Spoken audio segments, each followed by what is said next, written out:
90ல் 14 அல்லது பசித்திருக்கும் நாளில் உணவளித்ததாகும். பசித்திருக்கக்கூடிய நாளில் உணவளித்தலாம்.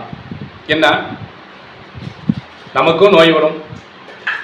நம்முடைய செயல்பாடை கொண்டு, நம்முடைய உணவு பழக்க வழக்கங்களை கொண்டு, நம்மளுடைய உண்மைத்தன்மை இல்லாமல் நம்முடைய சம்பாத்தியத்தில் தவறு இருக்குமேயானால் என்ன செய்யும்?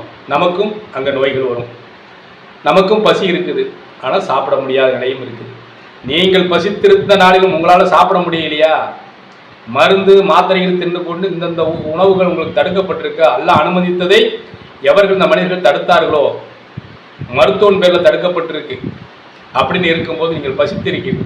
எதை ஒரு இனிப்பை சாப்பிட நினைக்க உங்களால் சாப்பிட முடியல. அந்த நோய் எப்படி குணமாகும்? உங்களை சாப்பிடக்கூட தடுத்து வச்சாச்சு. தடுத்து வச்சிருக்கு தான் மருந்து சாப்பிட்டுட்டு இருக்கோம். சாப்பிடக்கூடாது, சாப்பிட்டுட்டா மருந்து எடுத்துக்கணும் அப்படின்னு.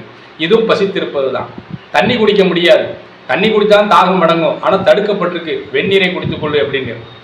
ஏன்னா நடந்து போகணும், நடக்க முடியாததை தடுத்து வச்சிருக்கு. இப்படி எதையெல்லாம் நீ விரும்புறீங்களோ அது ஒரு கொஞ்சம் காலகட்டத்தில் அது தடுக்கப்பட்டிருக்கு. அப்ப தடுக்கப்பட்டதை நீ கடந்து போகணும் அப்படின்னா பசித்திருக்கும் நாளில் உணவளித்தலாம். யார் பசித்திருக்கிறார்களோ அவர்களுக்கு மறைவாகவோ இரவிலோ பகலிலோ நீங்கள் அதை விருப்பமாக ஆக்கி நீங்க அவர்களுக்கு உணவளித்தல் வேண்டும். எவ்வளவு ஒரு உணவளித்தல் எவ்வளவு பெரிய விஷயம். இன்றைக்கு முக்கிய பிரச்சனை உணவு தான் ஒவ்வொரு மனிதனுடைய உரிமையாக இருக்கின்றது. அந்த உணவு உரிமையை தடுக்கப்படுகின்ற அற்ப பொருளை தடுக்கக்கூடிய நிலை என்ன? உணவு உண்டால் அவன் சிந்திப்பதற்கு சரியாக இருக்கும். உடலில் ஆரோக்கியம் இருந்தால் அவன் வாழ்வதற்கு சிரமம் இல்லாமல் இருக்கும். அப்படிப்பட்ட நிலையில் அவன் பசித்திருக்கானா, நீங்கள் உணவளிங்கள். நீங்கள் அகபாவை கடந்து விடலாம், உங்களுடைய நோயை கடந்து விடலாம், உங்களுடைய கஷ்டங்களை கடந்து விடலாம், தீர்க்க முடியாத பிரச்சனைகளை தீர்த்து விடலாம். மழை பொறுக்கிற பிரச்சனை இதுல சாதாரண விஷயம். ஒரு மனிதன்கிட்ட போய் இவ்வளவு கஷ்டமா இருக்கு, உங்க அம்மாவை பார்த்துக்குவியா? எங்க அம்மா பேச்சுவார்த்தை சரி கிடையாது, எனக்கும் என்னுடைய மனைவிக்கும் எங்க அம்மாவுக்கும் சண்டை, அவளுக்கு மாமியார், அவளுக்கு அடுத்தாள், எல்லா குடும்பமும் அப்படித்தான் இருக்கும். உனக்கு யார்? உன்னை பெற்றெடுத்தாளா இல்லையா? அவள்கிட்ட கொஞ்சம் பேசுங்கப்பா அப்படின்னா தன்மானம் தடுக்குது. உன்னுடைய கஷ்டம் நீங்குவதற்கு பெற்றோர்கிட்ட பேசிக்கோ, உன்னை நோய் போறதுக்கு பெற்றோர்கிட்ட பேசிக்கோ. உன்னால கஷ்டமா? அது ஒரு பிள்ளையாக தத்தெடுத்து 3 பிள்ளை இருக்குது, அதுல 4வது பிள்ளையாக உன்னுடைய பெற்றோர் தத்தெடுத்துக்கிற என்னால முடியல. ஆனா பிள்ளை எல்கேஜிக்காக 1 லட்சம் செலவழிப்பான், ப்ரீகேஜிக்காக 50,000 செலவழிப்பான், ஒரு செருப்பு வாங்க செலவழிப்பான், ஒரு ட்ரெஸ் வாங்க செலவழிப்பான். ஆனா பெற்றோர்களை கவனிக்கவும் மாட்டான், பேசவும் மாட்டான். கேட்டால் என்னுடைய மனைவிக்கு அவளுக்கு ஒத்து வரல. உங்களுடைய நோய் போக வேண்டுமா, உங்களுடைய கஷ்டம் தீர வேண்டுமா, பெற்றோர்கிட்ட கொஞ்சம் பேசுங்க. ஏன்னா ஏழைகளுக்கு கொஞ்சம் உணவு கொடுங்க. அவங்களும் பசித்து இருக்கிறாங்க. நீங்க பசித்திருக்கும் நாளில் உணவளித்ததே உங்களுக்கு ஒரு பெரிய விஷயமாக இருக்கும். உங்களுடைய லேசான வழிமுறையை இறைவன் சொல்லிக் கொடுக்குறான். இந்த வேதமானது லேசான வழிமுறை சொல்லிக் கொடுக்குது. நீங்கள் கோடி கோடியாக செலவழித்தாலும் அது உங்களுக்கு நோய் போகாது. நீங்க கோடி கோடியாக செலவழித்து கொடுத்தாலும் நீங்கள் ஏமாற்றப்படுவீர்கள். ஆனால் உங்களுடைய பெற்றோர்களுக்கும், உங்கள் அனாதைகளுக்கும், ஏழைகளுக்கும், வழிப்போக்கர்களுக்கும் நீங்கள் அந்த காலகட்டத்தில் என்கிட்ட வர்றாங்க, எனக்கு தெரியுது, என்னுடைய கண்ணில் பட்டுட்டாங்க, என் மனசுல பட்டுட்டாங்க, அந்த நபர் கொடுக்கணும் என்ன விட்டது என்று சொன்னால் நீங்கள் அதை கடந்து விடுங்கள், அதை செஞ்சு கடந்துருங்க.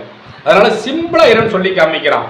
ஓர் அடிமையை விடுவித்தல், ஒரு பசித்திருக்கும் நாளில் ஒரு உணவளித்தல் என்று சொல்றான். அதனால் நீங்கள் கடந்து போக வேண்டும் என்று சொன்னால், அகபாவை நீங்கள் கடக்க வேண்டும் என்று சொன்னால், ஒரு நிலையில் இருந்து இன்னொரு நிலைக்கு நீங்க உயர வேண்டும் சொன்னால், ஒரு சாதாரணமா எதை சொல்லி கொடுத்தோம்னா உங்கள் பெற்றோர்களை நீங்கள் உங்கள் பெற்றோர்களுக்கு நீங்க நன்மை செய்யுங்கள். பெற்றோர்கள் பேசுங்க. ஏன் உங்கள் தன்மானம் நடக்குது? உங்களுடைய தாய் தானே.